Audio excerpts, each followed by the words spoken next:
স্বর্ণের প্রতি কম বেশি সবারই একটা ঝোঁক কাজ করে। বিশেষ করে স্বর্ণের গহনার প্রতি নারীদের রয়েছে আলাদা ভালোবাসা ও আকর্ষণ। তবে বর্তমান বাজারে এই মূল্যবান ধাতব বস্তুটির দাম এখন আরো বেশি, বলা যায় আকাশচুম্বী। কিন্তু যদি বলি গোটা একটি ম্যানশন দাঁড়ানো এই স্বর্ণের উপর, অর্থাৎ আসবাবপত্র থেকে শুরু করে সবকিছু তৈরি সোনা দিয়ে, এমনকি বৈদ্যুতিক সকেটটি পর্যন্ত মোড়ানো সোনায়।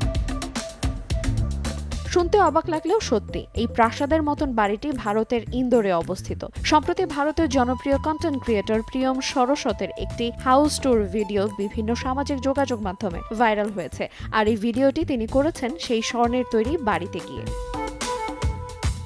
ব্যতিক্রমী বাড়ির ভিডিও শেয়ার করার পর থেকেই তা নেটিজেনদের মধ্যে ব্যাপক সাড়া ফেলেছে। ভিডিওতে দেখা গেছে প্রাসাদের ভেতরটা ঘুরে দেখছেন প্রিয়ম। বাড়ির মালিকের অনুমতি নিয়ে তিনি দর্শকদের বাড়ির ভেতরের নানা অংশ ঘুরে দেখান। সোনার থিমে ঘরের সাজসজ্জায় চোখে পড়ার মতন 24 ক্যারেট সোনা দিয়ে মোড়ানো সবকিছু।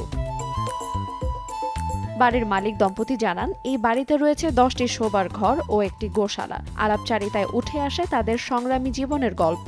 ইনস্টাগ্রামে এই ব্যতিক্রমী প্রাসাদের ভিডিওটির শিরোনাম ছিল ভারতের ইন্দোরে সোনায় সাজানো বাড়ি। ভিডিওটি প্রকাশের পরে তা দ্রুত ভাইরাল হয়ে যায় এবং বিভিন্ন গণমাধ্যমে সংবাদও প্রকাশিত হয়। তবে আলোচিত এই ভিডিওটি প্রিয়ম সরস্বত তার ইনস্টাগ্রাম প্রোফাইল থেকে সরিয়ে ফেলেছেন। আইরিন আয়াত, সময় সংবাদ।